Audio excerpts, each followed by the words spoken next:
Bismillahirrahmanirrahim. Saudaraku seiman, kita coba akan lengkapkan bahasan ini dengan kisah-kisah bagaimana orang salafus salih dulu yang pernah berbuat dosa lalu mereka bertaubat, ya.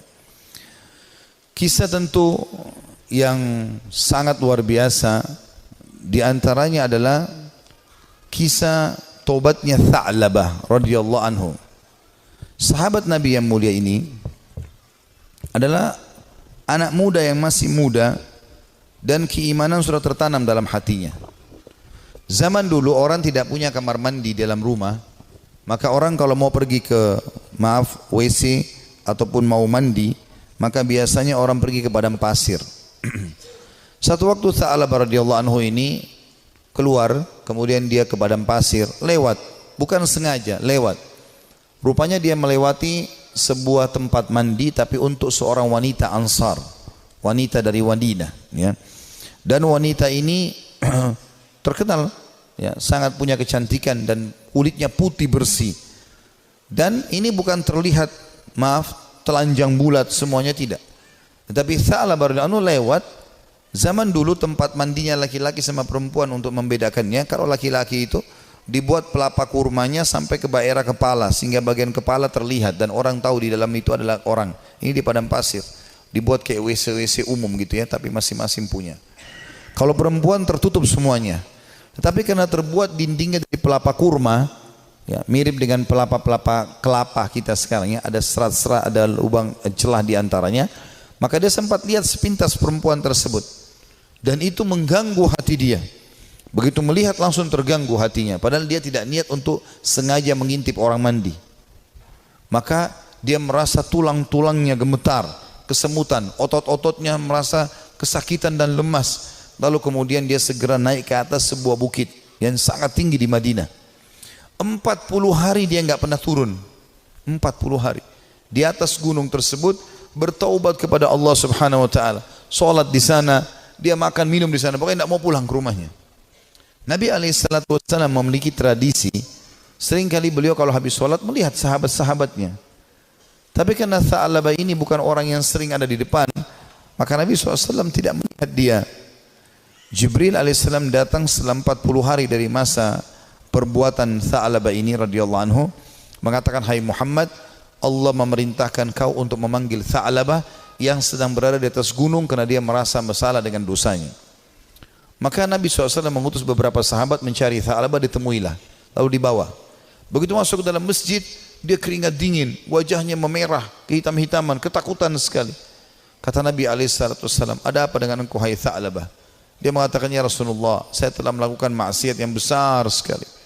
Kata Nabi SAW, rahmatnya Allah lebih luas, ya. Kemudian waktu itu diiqamahkan solat, maka solatlah Nabi SAW bersama para sahabat. Tha'labah pun ada. Sementara solat, Nabi SAW membaca ayat tentang neraka, maka Tha'labah pun pingsan dalam solatnya, pingsan. Setelah itu habis solat, para sahabat menyampaikan, Nabi SAW datang membangunkan. Setelah bangun, kata Nabi SAW, "Ada apa dengan kau hai Tha'labah?" "Ya Rasulullah, saya melakukan dosa yang sangat besar bagi saya. Selama 40 hari saya merasa terus dihantui dengan ketakutan atau diselimuti dengan ketakutan ini. Merasa luar biasa, ya. Masalah saya melihat wanita tidak sengaja yang lagi mandi." Maka dia pun berkata, Nabi SAW mengatakan, "Rahmat Allah luas, mohon ampunlah." Dia mengatakan, "Ya Rasulullah, tapi hati saya masih betul-betul terganggu dengan ini." Ya. Maka Nabi SAW setelah mengatakan rahmat Allah luas, pulanglah semua sahabat ke rumah, sampai beritakan Nabi SAW kalau Tha'labah sakit di rumahnya. Maka Nabi SAW datang ke rumahnya, kemudian ingin meletakkan kepala Tha'labah di atas paha Nabi SAW. Tha'labah terus berusaha menjauh radhiyallahu anhu. Kata Nabi SAW, "Kenapa kau jauhkan kepalamu dariku?" Dia mengatakan, "Ya Rasulullah, kepalaku penuh dengan dosa." Ini bayangkan sosok seorang sahabat yang hanya sekedar melihat tidak sengaja wanita, ya, yang sedang mandi, itu pun cuma di celah-celah pelapa-pelapa kurma itu. Maka Nabi SAW mengatakan rahmat Allah luas. "Apa yang kau rasakan hai Tha'labah?" Kata Nabi SAW. Kata Tha'labah, "Ya Rasulullah, semenjak saya lakukan perbuatan tersebut, hatiku rasanya seperti sedang direngut, ya, seperti ditekan dengan sesuatu. Tulang-tulangku dan otot-ototku seperti kesemutan semuanya. Aku merasa ketakutan yang luar biasa. Apa harapanmu, kata Nabi SAW? Dia bilang, harapanku agar Allah memaafkan semua dosa-dosaku. Ya, bukan cuma itu saja, aku memaafkan, mohon supaya Allah maafkan semua kesalahanku. Maka Nabi SAW mendapat wahyu dari Jibril AS. Jibril mengatakan, sampaikan kepada Tha'labah, hai Muhammad, kalau Allah sudah memaafkan bukan cuma itu, tapi semua dosanya. Maka Nabi SAW mengatakan, hai Tha'labah, terimalah berita gembira, karena sungguhnya Tuhanmu Allah telah memaafkanmu, dan ini Jibril datang menyampaikan wahyu itu.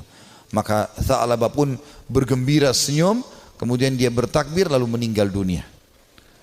Maka pada saat dia wafat, teman-teman sekalian radhiyallahu anhu, sahabat Nabi yang mulia, saking takutnya dengan Allah sampai mati, meninggal, ajalnya datang. Waktu itu Nabi SAW mengatakan, urus jenazahnya segera, kita kuburkan, dimandikan segala macam, disolati. Habis solat, lagi mau diantar ke kuburan, Nabi SAW jalan sambil jingkrak-jingkrak, ya, sedikit beliau jinjitkan kakinya. Kata para sahabat, ya Rasulullah, kenapa anda lakukan itu? Kata Nabi SAW, saya merasa malu dengan para malaikat, dan saya tidak bisa menghitung jumlah mereka yang sedang datang melayat jenazahnya Tha'labah radhiyallahu anhu. Sahabat Nabi yang mulia memberikan pelajaran kepada kita bagaimana mereka bertaubat kepada Allah Subhanahu wa ta'ala.